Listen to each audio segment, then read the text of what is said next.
because in New York for the past 2 years, there's been almost no snowfall. So the migrants who have been making up there for the past 2 years haven't experienced a winter storm or any real significant snow. Check this out. It's been 689 days since New York City saw more than an inch of snow in a day. A historic record that could come to an end this weekend, but hold on. Not snow fast. That will only happen if the temperature gets cold enough. Here's what we do know.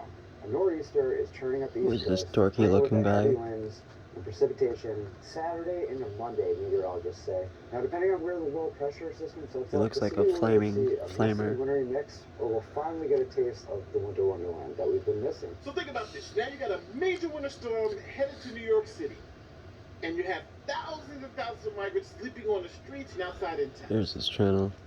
That is a recipe for disaster. So what are you going to do?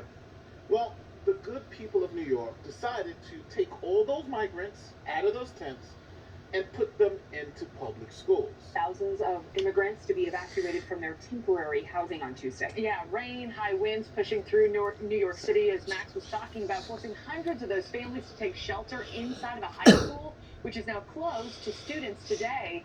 And that has a lot of parents fighting mad. So now what you just heard has even got Twitter abuzz.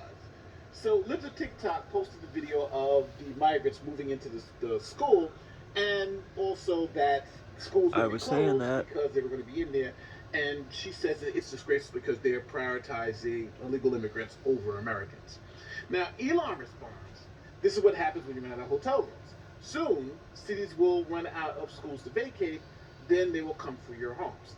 Now, the big issue with the school thing, too, is that, don't forget, parents rely on the schools as essentially babysitters while they go to work. So if you close the schools and force parents to stay home with their kids, then what are they going to do, right? They have to stay home, too, and miss those days of work.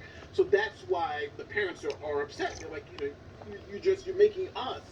and rightfully they should be upset. When, this is not our issue, it's your issue.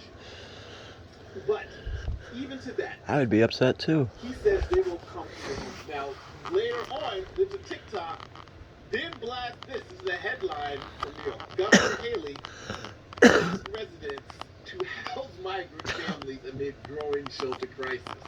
And What? Elon puts wow. Because it's true. They are asking for, essentially, I know the New York City mayor was asking for you to take home a migrant, right? Chicago did it too. This shows you how crazy the situation is getting in New York. Now, this also now goes to the new issue that's also happening in the city shelters. So the city shelter system is full to capacity. I think they have Here too many too, people. in Chicago. So what happens is that when you have thousands of people waiting to get into the shelters and